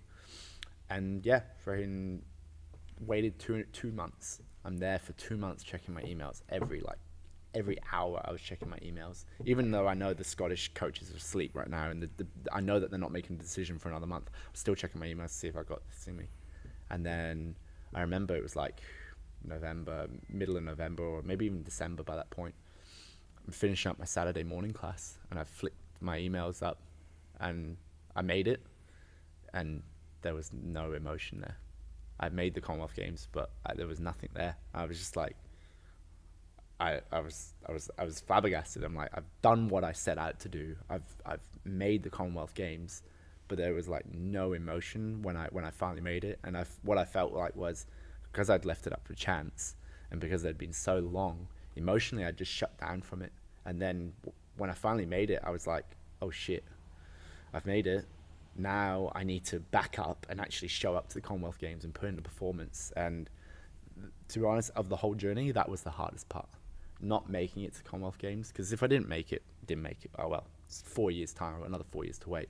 But the fact that I actually made it with uncertainty, and then having to like back up and actually show up to Commonwealth Games, that was like the hardest part. As I said, I did an odd socks comp and I hurt my back, and I basically didn't do any weightlifting from the Commonwealth Championships in September till the start of the new year. And in the start of the new year, it was like an uphill battle just to show up to the gym. I was so unmotivated. I was just like, my training felt like shit. I'd been on such a high in the lead up to Commonwealth Championships and doing so well that when I came back into training, I expected mentally and physically to be able to do what I did before. But as you know, it's not the case. You've had 3 months off, Scott. What do you expect? And I tried to tell myself that, but I couldn't grasp that in my head. I was like, nah, I should be clean and jerking 160, 170 every session. I should be snatching 130 every session. I put all these like numbers in my head, and should be front squatting this, back squatting that. And my body shut down, was starting to like literally shut down. I mean, my back was hurting, my wrist was hurting, my knees were hurting. And I like basically turned into like a transformer. If you look at me when I competed in the past, I never wear knee sleeves, I never wear wrist wraps, I never wear belt, never wear anything. And then all of a sudden when I came into the new year, because my body was in such bits, I strapped every piece of equipment I could on. I was looking at the rules, like how long can my knee wraps be? And they're actually pretty, there's no rule for it anymore. Not anymore, yeah. But I know there was in the past, so I started wrapping my knees, started wearing belts and stuff. And yeah, just trained as physically as hard as I could, but I had very little going to the Commonwealth Games. And again, fortunately for me, I have this ability when it comes into competition to just not rise to the occasion, but because I've done the work previously, my body knows, it goes into almost automatic mode. And in the lead up to the 2 weeks before the Commonwealth Games, I had my best training again. I don't know where it came from, but I did a heavy session at Odd Socks with some of the guys from Triumph. They came down, trained with Jacob and that, and didn't do so well. And Martin Howell, I've got a lot of respect for the guy, but he really said some things to me that put me even further back. He was like, oh, Scott, you need to be giving it a good hot crack at 165 if you think you want to clean and jerk 170 on the Commonwealth Games stage. And that like stuck in my head. And I know Marty didn't mean to say anything negative, but it really did, like, it hit me hard. And I went home that night and I was thinking about what he said. And in my head, and then afterwards I was like, nah, like I made the right decisions that day. I snatched 135, I clean and jerked 160. They're in 90% ranges. I'm good to go. So yeah, went to the Commonwealth Games. Like, I walked away from my business for a week. Fortunately for me, my wife stayed and she kept the gym open for me. And yeah, just tried to forget about everything while I was at the Commonwealth Games, and really, really enjoyed that experience. But I didn't have enough time to soak it in. So I arrived, I didn't do pre-camp. I just showed up to the games, trained with the guys for a week before the games. How many spots did Scotland have? 2 men, 2 women. Okay. So I got first dig, and so did one of the girls, and then the other 2 were just selected basically based off where they were going to finish. So I think I was the top ranked male in Scotland, and the other one was the top ranked female, and then the other 2 guys, they just were the ones that were probably going to place the best given the field and given who had qualified. Whether that was the right decision or not, I don't know, but I'm not in a position to say. I'm just curious because I know Australia obviously had a full team. Yeah, had a full team. So yeah, basically went to the Commonwealth Games and just tried to take as much of it in as I could. Like, really tried to enjoy myself, but at the same time, I knew that I was there for a job to do, And at the end of the day, I was actually very happy with my performance. Snatched a 140, opened up on 135. I've never been scared going into a comp, but I was absolutely shitting myself. Like literally had the fear, and I was putting on a good face. Like I'm a lighter 94, so I showed up to weigh-ins with a hamburger and chips and all the food from the athletes village, and I knew there was athletes that were cutting weight, and they're eating a burger and drinking a can of Coke and Playing the game, just like pissing people off, just because it's whatever, it's fun. Well, that's part of the sport. Yeah, part of it, but it's more for me. It was more for myself, not really to annoy A bravado other for people. yourself. Yeah, as it's well. like I want to go in feeling confident. So yeah, weighed in like 92 kilos. My warm-ups were going great, and then I snatched 130 and I missed it. And I'm like, I've missed my one attempt in the lead up to nationals when I won nationals, but I've never really actually missed any attempts in the back room warming up. And that put like just this, like, it wasn't a seed of doubt, it was like a well of doubt in me. Like all of a sudden all these negative emotions started coming up, and I just sat there and I like listened to a song, Jay-Z Big Brother, not Jay-Z, Kanye West, Big Brother. It's about a song about Jay-Z basically, and it's a song I listened to before I went out and stepped out and clean and jerked 168 kilos at nationals. It's like a song that reminds me of my brother. My brother's like my hero essentially. I look up to him so much. So yeah, listened to that song, and that song just like brought me back into like the headspace sort of thing. And yeah, I went out, I said to the coach, like, I'm not opening on 140, I'm opening up on 135. He looked at me and was like, you sure? I'm like, yeah, look, I need to go and get a lift in so that I can just settle the nerves. And if you watch me on the telly, like looked all bubbly and confident, but that was just massive bravado. I was shitting myself, and that's like putting it lightly. I walked out, fuck, I snatched 135 and almost threw it over my head, like walked back with it. And I was like, okay, I've got one in the box, I'm good. And then snatched 140, and then got a bit greedy and was like, you know what, I'm gonna go for 145 just to try and get as many kilos as I could. But I was pretty happy already at that point to have done 140, missed 145, and then it came to the clean and jerks. And again, in my warm-ups, I don't know what happened. I missed 160 warm-up, and I'm like, I don't miss lifts in the warm-up room. And again, all those emotions started coming in. At that point, I'd started getting into hardstyle music, so I put my favorite hardstyle song on, and hardstyle, I literally... Wait, you only got into hardstyle in 2018? 2017. 2017? The only reason why I got into hardstyle is because I was training by myself in a gym, which literally there was nobody there, and I had to have like that high energy. And I love trance music as well, and dance music, but the energy is like just up and down, up and down. You get those ebbs and flows, and sometimes I'd find myself into trance music, and I'd start getting like bored and sleepy. When it goes down. So I just started listening to trance music, really euphoric stuff, and then eventually now I'm into a bit of the harder stuff, but really like just cranked it up. The Tweakers are a group that are really good. They're really fun. They like sing all like the Disney songs and stuff like that, and they remix them. It's a really good time when you're at a festival and they're playing and stuff like that. And I'd never been to a festival before I got into the hardstyle. So yeah, it is a gateway drug, kids. But yeah, I listened to my favorite hardstyle song at that point, and I think I opened up on 165. I can't remember the actual weights anymore now. 166. I think I opened up on 166, and I went out and I cleaned it. And as I went to dip and drive for the jerk, I was wearing a wrist wrap from the Wildlife, and it was pretty much brand new, and they're not the best of wrist wraps. And it popped open as I was going. I dipped, and it went, and I'm like, oh fuck, what was that? And then I was just like up, and then I went to lock it out, and I was just like, I put it in front of me, and I was just like, no. And then I looked at my wrist wrap, and I was like, you motherfucker. I was so angry. And if you watch, like, you go on my Instagram and you watch the videos back, the next time I go out and I open up 166 again, I like drop the bar and I go, you motherfucker. Like, I give it like a good, like, you twat, I made you sort of thing. And then I had a choice. Like, there was an Indian guy, or there was two other guys that were kind of like in the same lifts as me. Like, I snatched more than them, but their clean and jerks were a bit higher. And I was the top ranked Scottish lifter. I think one of the girls actually was ninth as well.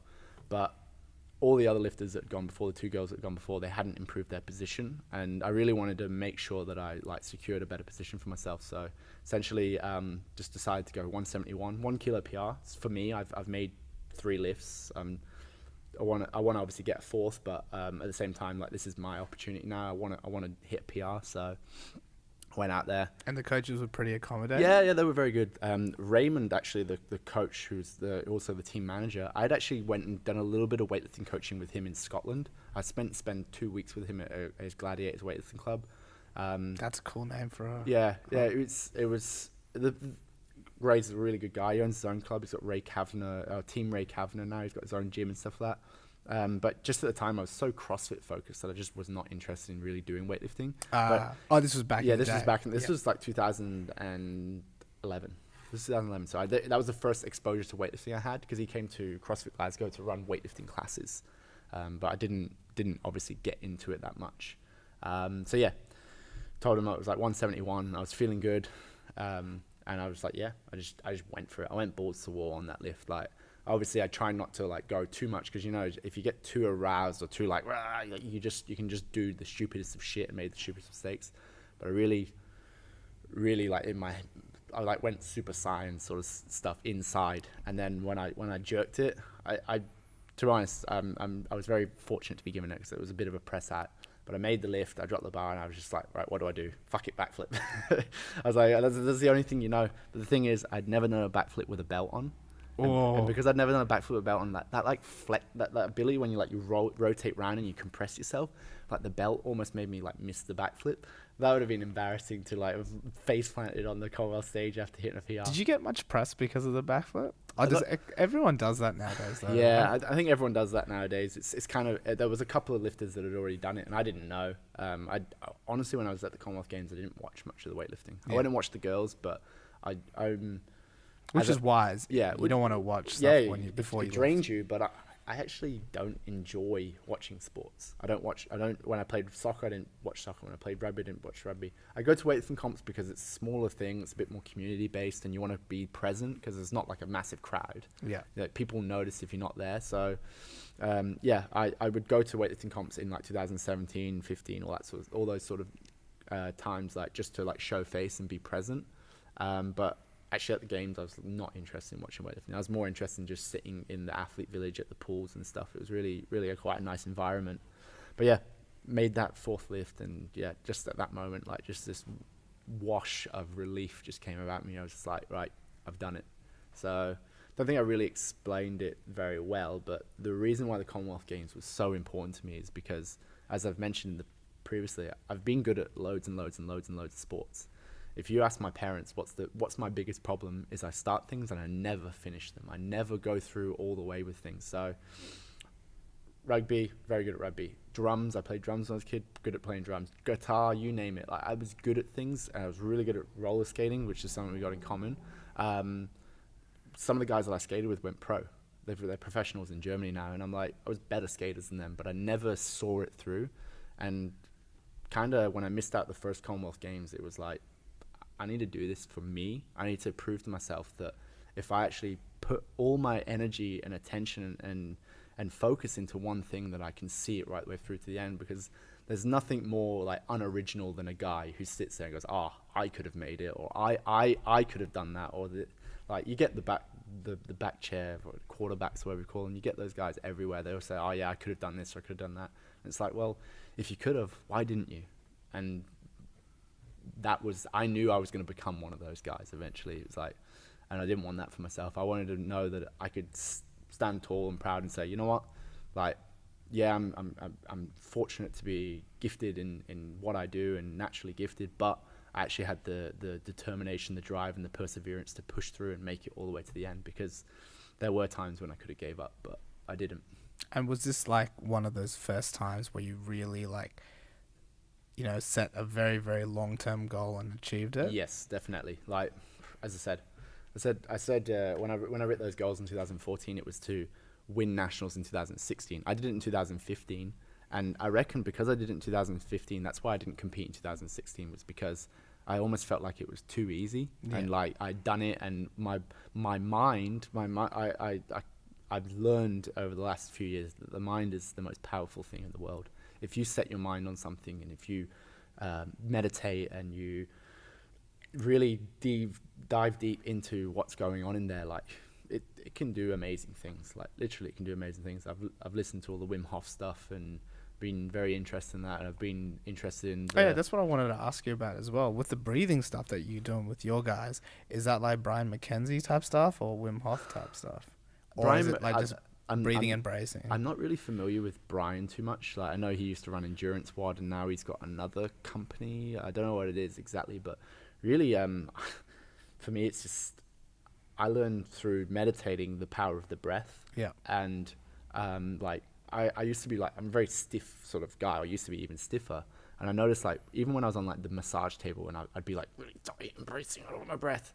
And then after I started meditating in 2014, after all my injuries through CrossFit, I learned that you can actually learn to like relax and soften the body and be comfortable being uncomfortable if you breathe correctly.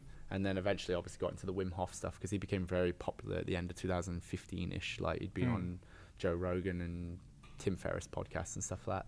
But for me, with my guys, the breathing work we'll do Tabata row or Tabata ski, and then we'll just cover one nostril and we'll take big deep inhales through the nose and then out through the mouth. So in for 3, hold for 3, out through the mouth, and just learn to teach people actually how to control their breath. The other breathing that I use for bracing and stuff is the Strong Fit principles. He uses the oblique openers. We use that for like a lot of bracing stuff, and we use that in our like weightlifting warm-ups and stuff like that. And then post-training, we'll oftentimes do like down regulation stuff. So after we've just done a really intense hard workout, switch the lights off, and again, just trying to bring on that parasympathetic nervous system, that rest and digest sort of state, and try to get people calmed down, because CrossFitters, like they're chasing that really sympathetic state, that like that's what life is like all day. And if you're always living in that sympathetic state, you're going to be so high strung. And that is me, and that was me. But from learning how to breathe and down regulate and calm and bring on that parasympathetic nervous system, I've actually learned to actually train better and move better. Like when I do jits, as I said, I lay on my back for 6 months. But while I was on my back, I was breathing. I wasn't panicking. You roll with most newbies and jits, white belts, they're like the stiffest of guys. They're shaking because they're so feared and they're so scared, and they're stuck in such a sympathetic state that they can't do anything but just engage every single muscle in their body. And then what you'll notice with the blue belts and the guys that are higher and higher and higher up, they become more and more and more relaxed, and they're very passive and they can flow. But you roll with a white belt, you can't flow with a white belt because they're retarded. Not retarded in the sense that they're retarded. They're just really, really, really stiff from the sympathetic state they're in. They don't know how to control their fear. So, well, because they have no knowledge. Yeah, they have no knowledge. But even I had no knowledge of jiu-jitsu, but I know how to control my fear through all the training that I've done, and I really, really do focus on that. So like we use a lot of the strong fit principles, and I'm not sure how much you've like looked into Julian and what he does, and I'm still yet to do his workshop. Like he came in 2016, I was in Japan. 2017, I was in Japan. 2018, I was at the Commonwealth Games. Every year he's come to Australia, I've always been doing something else. This year he's doing it in Canberra, so I think I'm going to be doing the workshop, but I won't do the coaches week. I heard that I talked to Luke from Luke Starr. Yeah. And he was like, the workshop is like good. Like the coaching week is good as well, but like maybe not as necessary. I think if you want to take a really deep dive into what he does, obviously do the coaches week. But I've been experimenting with his stuff since 2017, essentially, when I first kind of like really. Because you have his bags, right? Yeah, we've got his sandbags. I remember when we opened up, you were like, "Oh, where did you get sandbags?" Strong Fit. I'm actually going to be making a bunch of videos, and I've really made no weightlifting content or no weightlifting posts for a long time, but I'm gonna like in the next few weeks be filming a lot of video weightlifting content to just try and help as many CrossFitters get into weightlifting as possible, because that's one of the directions I'm going with right now. But I use a lot of the strong front principles. Like I use his bicep oblique and shoulder opener every day before I do snatch or clean and jerk, because his whole thing is internal torque. He talks a lot about internal and external torque, and how like those two types of the chain, one's sympathetically driven, one's parasympathetically driven, and kind of goes into the weeds and stuff. And sometimes it does. I don't think it relates very well sometimes, but sometimes it's perfect. CrossFit coaches, when they teach people to snatch, what do they teach them to do with their thumb? Externally rotate. But a snatch is basically a pull and a press, a pull, jump, and a press. When you press, if you throw a punch, your thumb rotates inward. So you internally rotate, or you create internal torque to drive force. So why would you do the opposite when you're doing a snatch, which is the same essentially as a press? Kirksman Teo, are you familiar with Kirksman? Lift Hard? The Singaporean guy. Yeah, Malaysian, I think he is. Oh, yeah. I think he's Malaysian. Leicester's Singapore, but he's Malaysia. He used to go to China all the time. And I got, when he started doing like a little training group and stuff, and I got in there early. This was the end of 2014, literally as I was making my way back into weightlifting. He taught me the concept of internal torque, but his vocabulary and the way that he explained it did not sit with me. And what did I do? 2015, I snatched, I turned my thumb out, or I didn't really turn my thumb out, but I didn't turn my thumb in either. I just focused on doing what I'd learned from CrossFit, essentially. And what did I get? I got a shoulder injury, or a wrist and shoulder injury at the end of 2015. Started doing Julian stuff in early 2017 when I returned from Japan. Started doing the bicep, the oblique and shoulder openers, and started focusing a little bit more on internal torque. And when I say internal torque, I mean internally rotate through the humerus, but the palm's still going to be kind of in a neutral / externally driven position. It just depends on whether it's fixed or not. Yeah, exactly. And it's all dependent on the person's levers and their arms and their shoulder girdle and everything like that. So, like, you may disagree, but some people are stronger overhead in an external rotation. Well, one of the reasons why I've wanted to get a yoke for so long at my gym is because you can teach people overhead walks like that. I made the rookie error of doing it with barbells and stuff like that, and it got a bit squirrely. And yeah, I was like, you know what, I'm not going to do that. I'm not going to do any heavy carries and stuff until we actually get a proper yoke, because that's the safest way to do it. But I'm really looking forward to. I'm literally just about to buy a yoke, one of the SMAI ones as well. And you know what? You should. I'll tell you after. Yeah. Well, we'll talk after. We'll talk about that afterwards. So where was I? So yeah, basically I've been using the bicep oblique shoulder opener hit as a primer into my weightlifting stuff. And again, these videos that I'm going to be creating, it's going to be like an 8-part video series on how I teach weightlifting and what I do. And then what I'm going to do is I'm actually going to bring 2 or 3 of my athletes in of varying capabilities, and I'm going to video the entire thing. So here's what we do for warm up. Put your lifting shoes on. This is how you warm up. This is how you do your grease the groove or your drilling. This is how you then warm up to a heavy snatch, and film it all so that CrossFit coaches can actually see that, you know what, I can actually implement this into my gym.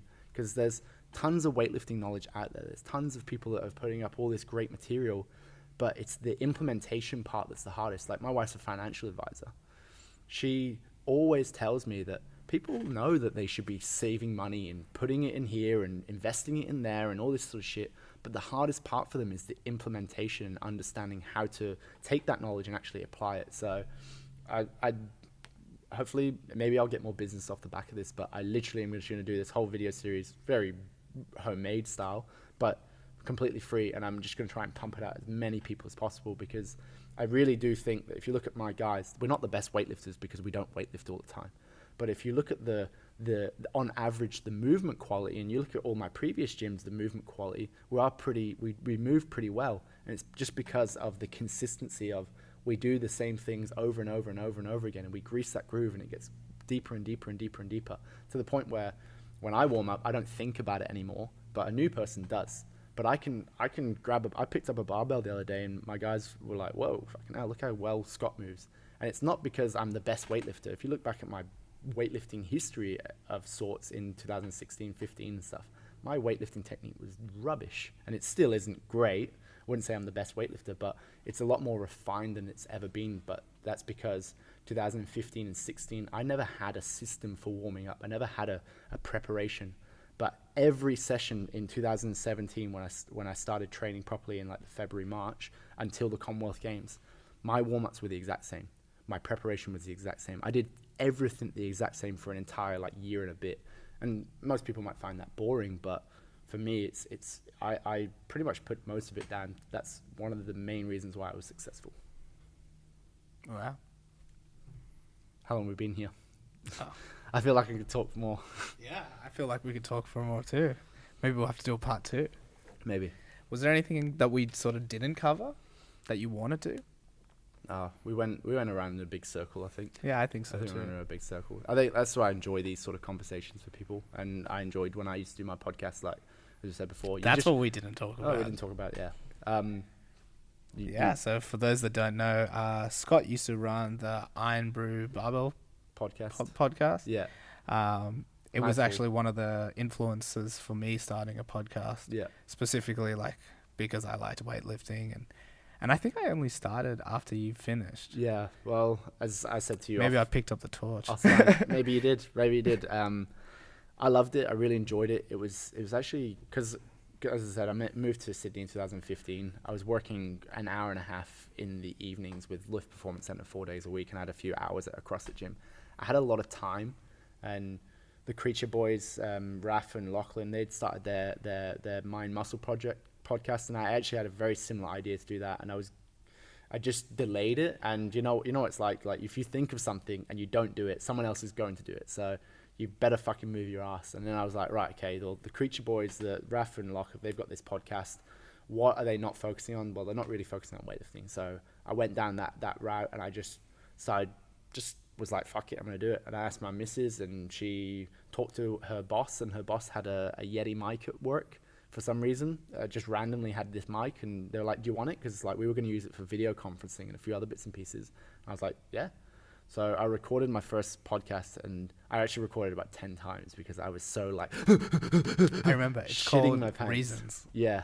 Basically it was just like I wanted to start a podcast because I wanted there to be a positive movement in change. Like we've not done into the well of like New South Wales Weightlifting Association, Australian weightlifting, and why it's not where it possibly could be. Again, that's definitely a chat for another day, because we would be here for another 2 hours, I reckon. But the reason why I started that podcast, I really did want it to be an avenue for change. And I tried to get a variety of guests from different backgrounds and stuff. And I even tried to make that podcast an opportunity to bridge the gap and talk to some people maybe on what we might say the other side of where my values lied. And I was very impartial. Like I would tell Steve Tickenen right now that some of the stuff that he does, I don't agree with.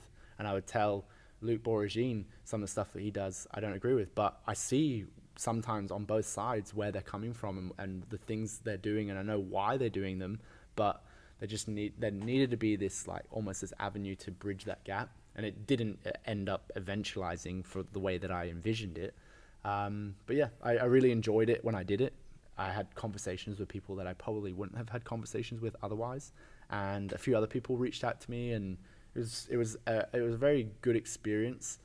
I stopped because the time that I was putting into it, I didn't feel like there was that reciprocation, and obviously it's my project, so there shouldn't be anyone else putting more time into it, but it lost its value to me in a certain way, because I kind of got a bit down in the dumps with weightlifting. And as you can hear, like I'm a pretty mentally strong person, but I do go through my emotions. And 2013 I got into weightlifting. I didn't join weightlifting again until 2015. 2015 I did weightlifting. I didn't do it in 2016. I did weightlifting in 2017, competed at the Commonwealth Games, and anyone who knows, like I've not been at a weightlifting competition since pretty much since the Commonwealth Games. I think I showed up to one odd socks one where I had a couple of guys compete, and that's been it since. I'm not I've kind of removed myself from the community for a number of reasons, again for another podcast, but I'm wanting to make that step back in and really try and do what I can for the sport, because I was a CrossFitter. I am a CrossFitter. I don't let it define me. Don't be one of those people. But I was a CrossFitter, and I transformed myself from a CrossFitter into a good weightlifter, and from a good weightlifter into a Commonwealth Games athlete. There are hundreds and hundreds of CrossFitters in Australia, thousands of CrossFitters in Australia, and there's more gems out there. If you don't mind me saying, I was a gem. I was the sort of kid who was the right sort of person for weightlifting, and I want to try and enable more coaches to do that, because you're an ex-CrossFitter, an ex-CrossFit coach. Look at you now. You're one of the better known weightlifting coaches in Australia, and you run a podcast and stuff, and look at the positive influence you're having on the people around you, and maybe not even the people around you, but in distance, they're like, oh, I'm getting to learn about other people's perspectives. I truly believe that the best weightlifting coaches will be good will be former CrossFit coaches, because they come to it with a completely different perspective. Those guys that just from the 60s, 70s, 80s, whatever, they started weightlifting, and the only thing they know is weightlifting. They're kind of stuck almost in a bygone era. There's been really good coaches in America that have made that transformation. Don McCauley's a kind of guy, like he's got some interesting opinions on catapult and all these other different weightlifting styles, but he's done a good job of pushing the sport forward. Travis Mash, he kind of came to it from powerlifting, and John North. And I remember listening to those podcasts early days on the Attitude Nation podcast, and yeah, man, it's there is a lot of opportunity out there for people to get into the sport and go and do things that they didn't think that they maybe could have had the opportunity to do. I agree. I think there's so much opportunity in the sport, and the problem is that it's hard to see. You gotta dig deep to find it, and it's a slog to get there. It definitely is. No matter what you do in the sport. And sometimes I wade out of the slog, as I said, and go and do other things and focus my attention on other things. And then sometimes I, for some reason, don't know why, I get the high and mighty ideals of jumping back into it and doing what I can. And that's, at this moment, that's about to begin. And I've not made a decision exactly when I'm going to compete in weightlifting again, but I hope to compete in weightlifting before the end of the year. And from there, make my decision on whether I'll go back to the Commonwealth Games or not. Where can people find you? On my Instagram, Scott. Underscore. Yeah, you remember it from the podcasts. If you, I listen to all of them. Yeah, Scott with 3_ Wilson, and that's at Scott 3_ Wilson, and then also my gym, Soar Athletic, at Soar Athletic. And if anyone wants to add me on Facebook, I think it's facebook.com/Scott Wilson Project. Don't know why I ever put the end up title of that is, but if you look Scott Wilson, because you can't change it once you do it, right? You'll probably find me, and I'm honestly, guys, I'm a pretty open book. I'm happy to literally discuss anything with anyone, and I've been, again, really fortunate to have people be very generous with their time and effort, and I'm more than happy to give back as much as I can, but don't take the piss. No, I'm joking. Just message me, and if I can't help you, I'm very forthgoing with trying to help people find other people. And if you can't find him there, just search up the hashtags CrossFit Wanker, BJJ Wanker, that's or it, yeah. Weightlifting Wanker. Well, to tell you the story behind that is, again, I try not to, with the CrossFit, I didn't let CrossFit define me. With the weightlifting, I don't let weightlifting define me. The weightlifting, or the BJJ, I don't let the BJJ define me. It's more of a tongue-in-cheek sort of thing. I've actually had a few people say, like, why are you saying that? And if you actually go back early on in CrossFit Wanker, it was like there was very few people but me, and now it's like, it's a pretty big hashtag. There's like thousands of posts on it, and I think some people, some people take it a bit literally. I like it. I'm one of those guys that tries not to take myself too seriously. It's probably helpful. Yeah. Guys, I really hope you enjoyed that episode, and if you did, please reach out to both Scott and I, or just comment below, or even better yet, share this episode, because that's how the podcast grows. If you really, really love the podcast and what we're doing, please consider donating to the podcast. So just go to rawbarbellclub.com/donate, and you'll find a link there where you can donate anything you feel this is worth. All we ask is the price of a coffee. And guys, you can find Raw Barbell Club at Raw Barbell Club on all of our social medias. So that's Instagram, Twitter, YouTube, Facebook. We're putting up new content every day. So guys, you'll love it. Just come check us out and follow. Thanks so much for being here, man. Thank you. Have a good day. Bye. See you guys. Supersonic.